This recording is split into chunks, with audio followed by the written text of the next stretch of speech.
The abuse of prescription drugs is a nationwide problem, and this Saturday is National Prescription Drug Take Back Day, and you can do your part to get rid of old and unused prescription drugs by remembering the catchy phrase, count it, lock it, drop it. And here to share with us more about this very, very important program is Jennifer Berven. Thank you for being with us today. Thank you for having me. Let's talk about this event that's coming up this Saturday. Tell us what this day is all about. Well, back actually in this area, Washington County has been doing prescription drug disposals since 2009. Right.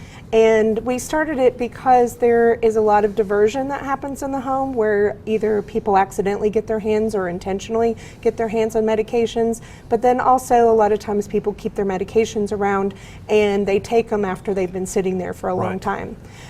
So it is very much a safety thing. The other aspect is by throwing them in the garbage or flushing them down a drain or the toilet. Not good for our water supply. Not good for the water supply or the environment. So we actually, law enforcement is a part of it. Mm-hmm. They come together and it's a very easy process. You just drive up, roll down your window, hand it out the window, and law enforcement disposes of it.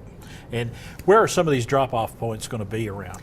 Well, in Washington County, we have 3 at the Jonesboro Fire Hall, at the Johnson City Police Department, and out in Washington County in Gray at the Community Center out near the fairgrounds and the Volunteer Fire Department. So right out there, we have 3 spots. All right.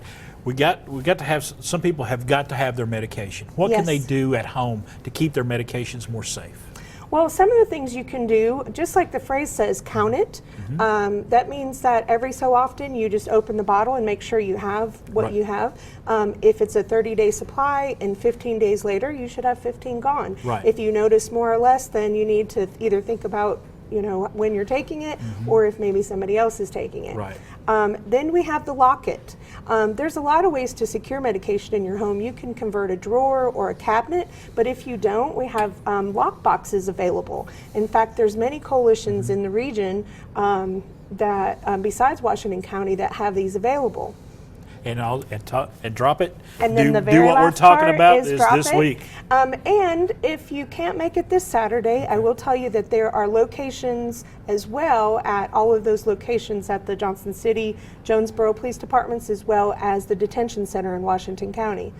And I will add that if you're not in Washington County, that they are happening all over the region. And if you go to our website, insightalliance.org, we have a little graphic right on that page that tells you all the locations in Northeast Tennessee. And the folks at Blue Cross Blue Shield is helping out a lot with this. Yes, Blue Cross Blue Shield, this campaign was actually invented, I guess you could say, by a coalition in Middle Tennessee. And Blue Cross Blue Shield Foundation thought it was a very important effort and campaign, so they got behind it. Jennifer Berven, thank you.